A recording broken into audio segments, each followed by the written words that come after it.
Welcome to the Sophia Chang Show.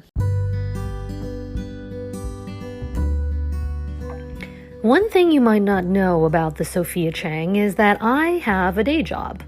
I'm a college admissions coach, which really means I have a day and night job, 7 days a week, during application season because people are crazy about their college admissions, with good reason.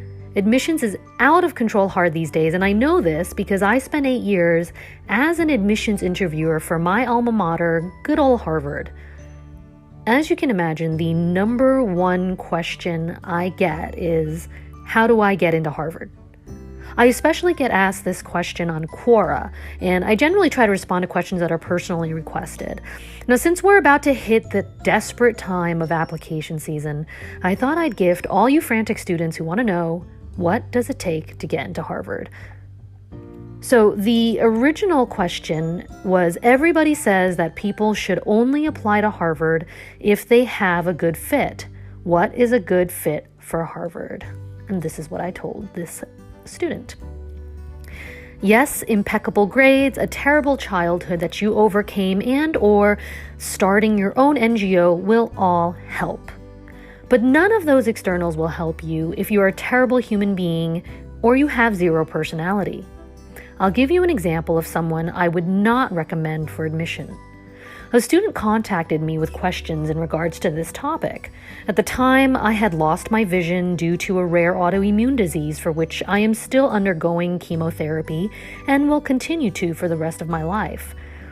This student called and wrote endlessly, hoping for some secret to getting into Harvard. P.S. Do not do that. I wrote him many months later when I could see again to apologize for and explain the delay in my response. He did not respond. If you're missing a pulse and aren't able to summon up basic human decency to say something even vaguely compassionate along the lines of, very sorry to hear that, please recover quickly, or it's bland ilk, then no. We do not want you as our roommate or classmate. In fact, the human race isn't pleased with you, but that hasn't stopped anyone in history from continuing on their own agenda.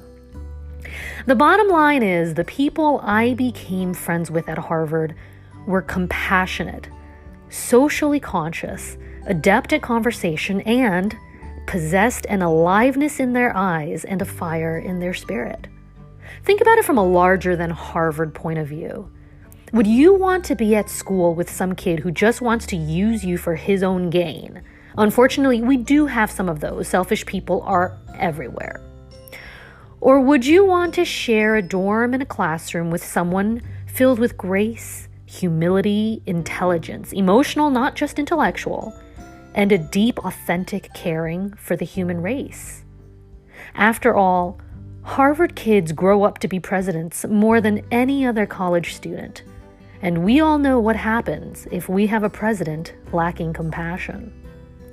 Now you know what makes a good fit, not just for Harvard, but for life.